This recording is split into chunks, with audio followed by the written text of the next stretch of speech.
दोस्तों, मध्य प्रदेश के भीतर ऐसा बहुत कम मौका मिलता है कि मध्य प्रदेश के पूर्व मुख्यमंत्री शिवराज सिंह चौहान और वर्तमान में देश के कृषि मंत्री शिवराज सिंह चौहान की मध्य प्रदेश के अंदर इतनी ज्यादा खतरनाक बेइज्जती हुई हो।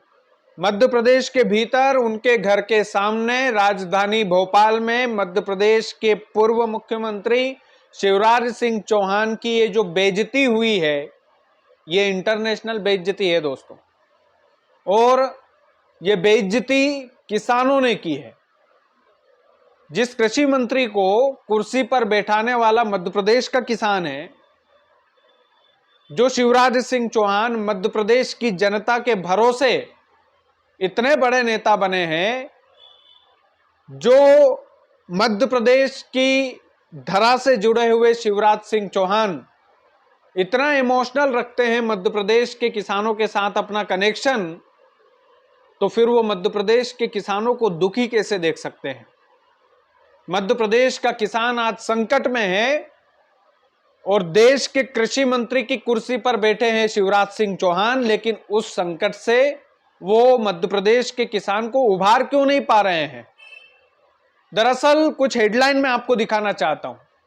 यह हेडलाइन दोस्तों देखिए आप, यह हेडलाइन सब कुछ बयां कर रही है। और एक तस्वीर भी आपको दिखाता हूं, यह तस्वीर भी जरा ध्यान से देखिए। इस तस्वीर में कांग्रेस के प्रदेश अध्यक्ष जीतू पटवारी आपको दिखाई दे रहे होंगे। कंधे पर अनाज की बोरी है और जीतू पटवारी शिवराज सिंह चौहान के सरकारी आवास के सामने भोपाल में ये सरकारी अनाज की बोरी लेकर पहुंचे थे। जीतू पटवारी को वहां तक जाने नहीं दिया, तो फिर किसानों ने अनाज को शिवराज सिंह चौहान के सरकारी आवास के सामने उड़ेल दिया। ये मध्य प्रदेश के पूर्व मुख्यमंत्री शिवराज सिंह चौहान की कितनी बड़ी बेइज्जती है दोस्तों, कि उन्हीं के प्रदेश की जनता उनका इतना बड़ा तिरस्कार कर रही है। और ये सबके सब किसान भाई है। इसमें नेता जीतू पटवारी जरूर है, नेता प्रतिपक्ष हैं, तो वो लाभ लेने के लिए तो पहुंचेंगे वहां पर, लेकिन वाकई में किसानों की मध्य प्रदेश में हालत खराब है। और इतनी ज्यादा खराब है कि पूरे देश के सामने मध्य प्रदेश के कृषि मंत्री की नाक कटा दी है। और यह नाक कटवाना जरूरी भी था। इसलिए जरूरी था इस बेइज्जती को करना दोस्तों, क्योंकि यह बेइज्जती करना जरूरी था। देश के कृषि मंत्री शायद मध्य प्रदेश को भूल गए हैं, मध्य प्रदेश के किसान भाइयों को भूल गए हैं। जो कृषि मंत्री ये कहा करते थे कि साहब मैं तो किसान का बेटा हूं, वो किसान का बेटा शायद किसानों को भूल गया है। इस वजह से मध्य प्रदेश के किसानों को सड़कों पर आना पड़ रहा है। राजधानी भोपाल में शिवराज सिंह चौहान के घर के सामने जो कुछ भी हुआ आज पूरे देश ने देखा है। और यह खबर पूरे देश में चलनी चाहिए कि जो व्यक्ति अपने प्रदेश की तरफ नहीं निहार रहा है कृषि मंत्री की कुर्सी पर बैठकर, वो देश में कितनी राहत राशि पहुंचा रहा होगा, फसलों का क्या भाव बढ़ा रहा होगा, कौन से राज्य में कितना जिम्मेदारी से अपनी कृषि मंत्रालय की जिम्मेदारी संभाल रहा होगा। ये देखने लायक बात है दोस्तों, क्योंकि कृषि मंत्री जी अपने ही प्रदेश की जनता को खुश नहीं कर पा रहे हैं। उनके प्रदेश की जनता दुखी है आज। जो कृषि मंत्री एक्टिंग किया करते थे दोस्तों, 1.5 साल के लिए सरकार आई थी कांग्रेस की, उसमें एक्टिंग करते थे, खेतों में जाते थे और खेतों में उतर करके दिखाते थे कि महलों से निकलिए, खेतों में जाइए, इस तरीके की बातें किया करते थे। आज अनाज की बोरी उनके आवास तक नहीं पहुंच पाई। किसान भाई शिवराज सिंह चौहान से नहीं मिल पाए। क्यों? राजा हो गए हैं, कृषि मंत्री हो गए हैं तो महाराजा हो गए हैं, इस वजह से। दोस्तों एक बात स्पष्ट है, ये नेता लोग जब कुर्सी मिल जाती है इनको, तो ये किसी के सगे नहीं होते हैं। आज मध्य प्रदेश का किसान दुखी है और मध्य प्रदेश वो गृह राज्य है जहां के कृषि मंत्री हैं शिवराज सिंह चौहान, पूरे देश के कृषि मंत्री हैं, और वहां के गृह क्षेत्र के किसान परेशान है। कितने दुख की बात है दोस्तों, कितने दुख की बात है। आप अंदाजा लगाइए, ना ठीक ठाक फसलों का भाव मिल रहा है, ना किसानों को फसल बीमा की राशि मिल रही है, ना किसानों को मुआवजा राशि मिल रही है। अब 18 अक्टूबर का आश्वासन दिया है कि मुख्यमंत्री जी डालेंगे, डॉक्टर मोहन यादव, लेकिन देखना पड़ेगा कि डालेंगे कि नहीं डालेंगे, कि बस आश्वासन है।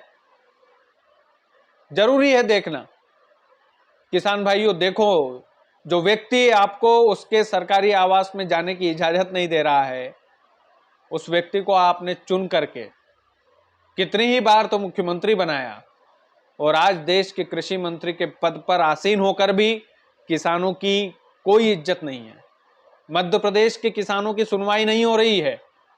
मध्य प्रदेश का किसान दुखी है, संकट में है। दिवाली कैसे मनाएगा किसान? जुगाड़ में लगा है, ब्याज पे पैसा लेने के लिए लगा है, क्योंकि क्या फायदे को रोइए, लागत ही नहीं मिली किसानों को अपनी फसलों की। फायदा तो छोड़िए, लागत ही नहीं मिली। इतना भारी भरकम भावांतर योजना इन्होंने निकाली दोस्तों। भावांतर योजना जैसी लुटेरी योजना मध्य प्रदेश में लॉन्च हुई है। ये एक धब्बा है हमारे कृषि मंत्री जी पर, ये एक धब्बा है सरासर। दोस्तों, मध्य प्रदेश में किसानों के साथ जो छलावा हुआ है, किसानों के साथ जो धोखाधड़ी हो रही है, किसान आंदोलन करने पर जो मजबूर हो रहा है, नेता प्रतिपक्ष जीतू पटवारी जैसे नेता कंधे पर बोरी उठा करके खुलेआम घूम रहे हैं, तो आप सोच सकते हैं दोस्तों कि मध्य प्रदेश का ये जो किसानों वाला जो भविष्य है, किसानों का जो भविष्य है, वो कितने अंधेरे में डूबा हुआ है। दोस्तों, एक बात स्पष्ट है कि मध्य प्रदेश में यदि कृषि मंत्री के खिलाफ इस तरीके का आंदोलन हो जाए, इस तरीके का हंगामा हो जाए, तो आप सोचिए कि देश के किसानों की क्या हालत होगी। आप कल्पना कीजिए कि देश के किसानों का क्या हो रहा होगा। आप कल्पना कीजिए कि कृषि मंत्री के गृह प्रदेश में यह हालत है, तो फिर बाकी प्रदेशों में क्या हालत हो रही होगी किसानों की। सोचिए जरा, विचार कीजिए, मंथन कीजिए इस बात पर। बात कांग्रेस बीजेपी की नहीं है। कोई और भी होता तो हम उनको भी इसी भाषा में समझाते, समझाने की कोशिश करते हैं, हम तो छोटे पत्रकार हैं। लेकिन दोस्तों, ये वाकई में एक घटना जो है वो बेहद ही चिंताजनक घटना है। और इस तरीके का आंदोलन, इस तरीके का ये जो हंगामा शिवराज सिंह चौहान के घर के सामने हुआ है, इस हंगामे को देखकर शिवराज सिंह चौहान को यह अंदाजा लगा लेना चाहिए कि वो किस ढंग का काम कर रहे हैं, किस स्तर का काम कर रहे हैं। और यदि थोड़ी बहुत शर्म बची हो तो मध्य प्रदेश की तरफ निहार लेना चाहिए। वो दिन याद कर लेना चाहिए कि जब आप कुर्सी पर नहीं थे तो आप खेतों में उतरा करते थे। आज आप कुर्सी पर हैं तो आप भी राजमहल की बपोती समझकर उस कुर्सी पर ऐसे चिपक गए हैं जैसे फेविकोल से कोई व्यक्ति चिपका हो। बाकी आप लोग वीडियो को ज़्यादा से ज़्यादा शेयर कीजिएगा। चैनल यदि आपने सब्सक्राइब नहीं किया है तो प्लीज़ कर लीजिएगा। बहुत बहुत धन्यवाद।